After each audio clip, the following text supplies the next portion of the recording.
Good morning to you, gentlemen and ladies, and here we are again with another GingerGM battle, and I'm going to have another attempt at 15 minutes plus 10 seconds to move chess, and my opponent machine is technique, and hopefully I can do better than last time. So the idea of this is to play a bit of a slower time limit. I'll get back to the blitz soon because, you know, I'll get my blitz urges. You know, I can't go my whole life without playing a bit of blitz. And the idea of this is to basically go through my thought processes at a much more calmer speed. So I'm not frantically going mental.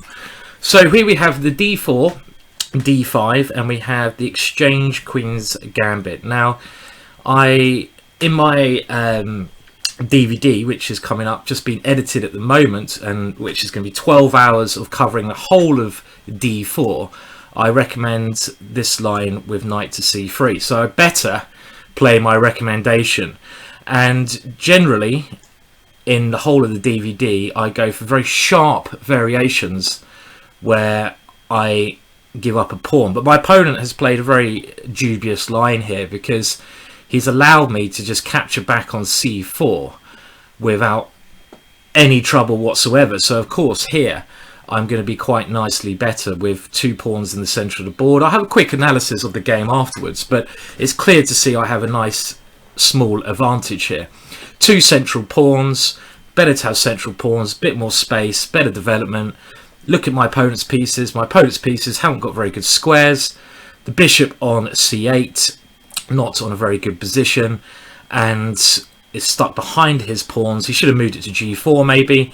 And I have a couple of ways to play here. I could go a4 to stop him playing the move b5, but what I'm going to try to do now is a very typical attacking idea for this position, and the idea is to checkmate him on h7. So to start with, I will go queen e2, and my general idea here is to move this bishop on c4, which is okay, but not brilliantly placed because it's hitting e6. So always try to put your pieces in the best squares. I want to drop this bishop back to d3. So I was kind of hoping he'd push me away. And then at some point go e5. Maybe now. Should we do it now? Let's do it now. And then I put my queen on e2 for a reason, and that is so I can put it on e4. And already you can see I'm starting some dangerous kind of attack against h7 here, and this is a very standard idea, this attacking idea of going queen e2, e5, queen e4 when you have this strong center. I'll naturally bring my pieces into the game now. So bishop h6, forcing his rook to e8, and this is kind of going like clockwork now. I mean, I could now play a slow move like rook to c1, rook to d1, best square for the rooks, but I don't see any reason why I cannot play another typical move here, and that is h4. And h4 is a way to try to soften up my opponent's kingside defences, especially his g6 pawn. If I can go something like h5, take on g6, I've softened his position up on the kingside, and hopefully later on we'll see that this helps me to attack his kingside. So okay, so that's one reason I wanted to play rook c1 first, to try to stop this idea. I want to keep this bishop. This bishop is a very good piece. I mean, the only move I have to kind of watch out for is c5 here, and maybe my opponent should play this anyway. Okay, so here he has played this move, f5, and it's natural for me to take here. And again, I'm trying to soften up the light squares around his king. So if I can get h5 in at some point, should give me a good attack. But at the moment, my opponent has stopped that move. But his pawns look a little bit weak. So where should I move my queen? Well, it's a pity I have to move it back, but sometimes you have to go backwards to go forwards in life. That was something that one wise sensei of chess once told me. Sometimes in life, you have to go backwards to go forwards, Simon. Okay, so he's attacking my bishop. I'm going to move it here. Another reason why my pawn on h4 is quite well positioned here, because now I want to take with a pawn, I feel, and this gives me potentially two squares, f6 and h6 for my pieces. I mean, if I ever get a knight, maybe knight to e4, knight to f6 check, this pawn on g5 is a very strong attacking unit. So I quite like my position here. It's still a bit unbalanced, but I think my opponent's king weaknesses will come into full force later on. Okay, so my opponent is trying to hope I miss some trick with queen here. Now naturally knight to e4 looks like the normal move for me. He might go queen f4. Then I can just even play g3 there. And his structure is so bad. I mean, like I said earlier on, this bishop my opponent has, I'm going to play g3 here, on c8 is a terrible piece because it's stuck behind all his pawns. So again, if I'm thinking about stopping my opponent's counterplay, which you should always do when you have an edge, I'm trying to think what breaks my opponent may play to break out and get his bishop in the game. And the only two breaks I can see is c5 and e5. Now c5 I'm very well covered with knight takes c5.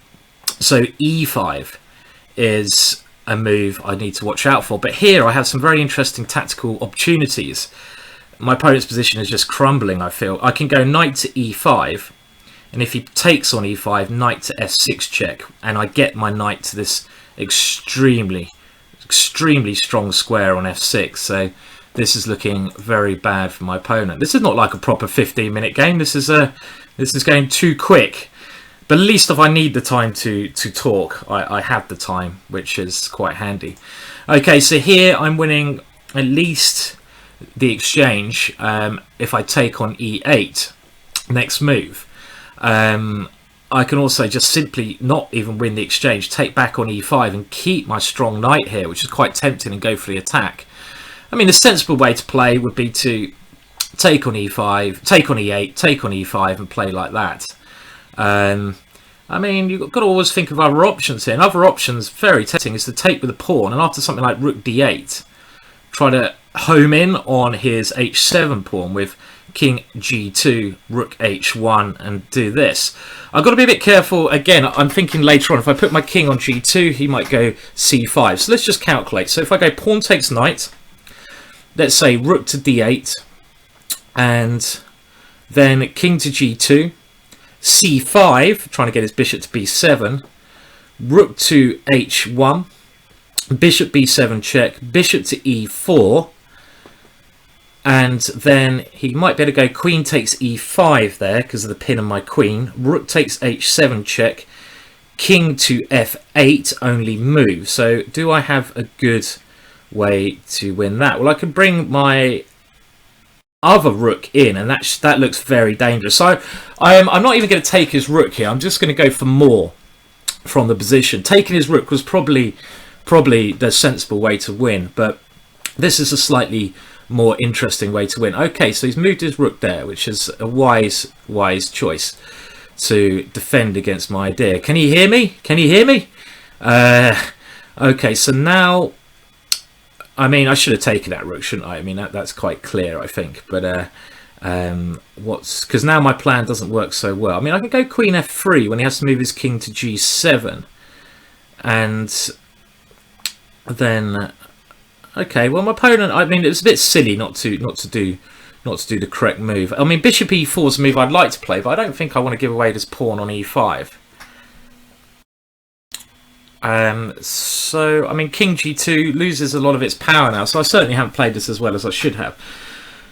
Okay, so what about I play, well, queen f3, king to this square. Is there any way I can attack there? I'll go king g2 anyway, but it was very silly of me not to just play the standard move. I'm kind of hoping if he goes c5, I might now have queen to f3 with some ideas here. So this is my idea now, to go here, and if bishop b7, I can get rid of this bishop and keep my strong knight as an attacking piece. So I will go bishop to e4 here, get rid of any danger to my position. And now if bishop takes e4, I may even transfer this knight to the d6 square, which is another very strong attacking square here. And also now, of course, my queen has access to f6, which could give me a very good attack, of course. So I think king g8 looks like the only way to play this for my opponent. And again, I mean, I'm still doing very well here, but I mean, I kind of went against a very simple rule in chess. If you have a simple solution, then you don't need to overcomplicate matters. So here he goes queen. Oh, he has queen here, which is slightly annoying. And he's not. Oh well, I can check. What about I go rook to d1, try to get another piece into the game. Which rook do I want to play there? Well, I'll put this rook here for now. He'll probably go knight there then, won't he? So, okay, I don't think I'm doing anything on the h-file anymore, so I'm going to put this rook here so my other rook has potential to move to c8. And my idea here is to even play rook d7. Imagine it's my move, I play rook d7 on my next move. So yeah, so I think this is the correct way to play for my opponent. And now I have some interesting ideas of taking here, but he has king here. I have knight to f6 check, which should be very good for me, because he's playing a rook down, isn't he? But at least he gets rid of my strong knight. So, but the thing is, he is going to play a rook down. So queen takes, queen c6 check, f3, rook to f8, rook to d8, rook takes d8, queen takes d8 check, king g7, queen to f6 check, king g8, rook to d1 is the variation I'm considering here. So let's see if I can get this to work. Any ending, I'm not worried about any ending, because again, he's playing a rook down. Even if he tries to play something like queen f7, well, here very simply this is going to be extremely strong for me if I just take off and come in with my rook and play like this. But again, you know, I haven't played this as accurately as maybe I should have played it. He can try to now play h6 and try to get some freedom for his rook. I'm probably going to pick up some pawns. I mean, again, as Nimzovich said, if you get a rook to the 7th rank, the position should be winning. Okay, well here let's try to get 2 rooks to the 7th rank. That would be very pleasant. The reason I've gone this way to stop rook d8, because if he goes rook d8, I take off and then I play rook b8. So here he's in a lot of trouble. He can't go, well, he can go rook f5. I just play f4. 2 rooks to the 7th rank. Got total domination of the board here. Yeah, his only chance is to push some of these. And now I have a number of ways to play this position.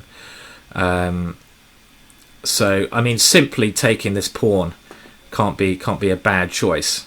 I mean, I don't know if there's a better way to play this, but his one hope is to try to get his c pawn. So b4, rook c8, c3, this kind of thing. But I mean, it shouldn't work in this position. I mean, he can't go rook c8, so I maybe just take another pawn now. And if he goes b4, well, here I think I check him first to try to put his king upon the c8 square, so his rook can't go there. And if he goes this way, now do I have any mating threats? Well, the simple way to play is just to get rid of the one danger to my position, so rook c6, simple. You should also consider other options, so e6, rook c8. Have I got a mate there? Well, e6, c3. I mean, e6 is dangerous, but I mean, again, I should have taken an exchange early, and there's no point overcomplicating things. In this position, I can just get rid of the one danger to my position, the c4 pawn. And, of course, I play f4 against this, stopping any play with his rook. His rook's totally tied out. And, of course, now I just stop any play. If there's a simple way to do it, stopping your opponent's counterplay, you should always go for that. And this is one thing I've tried to be doing throughout this game, stopping my opponent's counterplay. So let's just have a look. He's from Britain, apparently, my opponent. So let's have a look. Okay, Philippe Pak Yuchan. Okay, well, there you go. Someone I don't know there. It could be obviously a girl there by the looks of it. So let's see. So, okay, my opponent has now tried to offer exchange of rooks. I mean, this is very easily rook ending if I exchange. Don't see any reason why I can't just exchange and take another pawn. And now, this is the problem with this time limit. Like I said before, it's one of those things where, you know, I really would wish that there was my opponent could resign in these positions, because I mean, it seems like a bit of a waste playing on this position, which is just a matter of time before I win. This is the only problem I have with this time limit. My opponent can now, like I say, go and make some breakfast, have a cup of tea. I mean, even here, rook d6 transforming to a king and pawn ending is very good, but I mean, I'm not even gonna win that way. So at least my opponent's playing quickly here, which is one positive sign. This is always going to be winning this ending unless I do something completely tragic, and well, it wouldn't be the first time I would have done something completely tragic, would it? So I'm not, I'll just I'll try not to, Okay, so let's just, my idea again, I want to slowly push the king away. I mean, rook d2, king e4, and my e pawn will queen at g4 f5. I mean, there's no active play. I mean, I've played this rook c2, stop my opponent's pieces coming in. There's nothing my opponent can do here, and now my e pawn should win the day quite easily. Of course, and here, well, let's just move my king up. I mean, a4, so what? I can just go e6 now. And the thing is, my rook cuts off my opponent's king from coming back towards it. And the reason I play king e4 first is so that my king can come to e5 to f6. So king e5, king s6, e7, and I will get another queen, very thankfully. So here we go. So here comes the king. Not too worried now if my opponent even wins a pawn, because old Eddie the Eagle, the e-pawn, has landed, or is going to land. I'm not even going to give my opponent the satisfaction of taking that pawn. Why should I allow that? So I'm just going to put my rook to guard it. My opponent's king can't get in. Resign would be the best move here. This is the painful time. I wish you had a button which said resign, opponent, resign. I don't want to insult my opponent, too much. But I mean, what is there any point playing on this position at all? I mean, does she know she's playing a grandmaster? I mean, what is the point? Anyone got a point for playing on here? I mean, will I lose on time? I mean, I don't think I'm in danger of having a heart attack. No. Okay, thanks. Right, well, let's just have a very quick look at the opening. I think I talked about most of my other thoughts throughout that, so we don't need to go too deeply into the other areas of that game. Now, the opening in the DVD that I'm about to bring out on D4, I cover all of this, everything basically.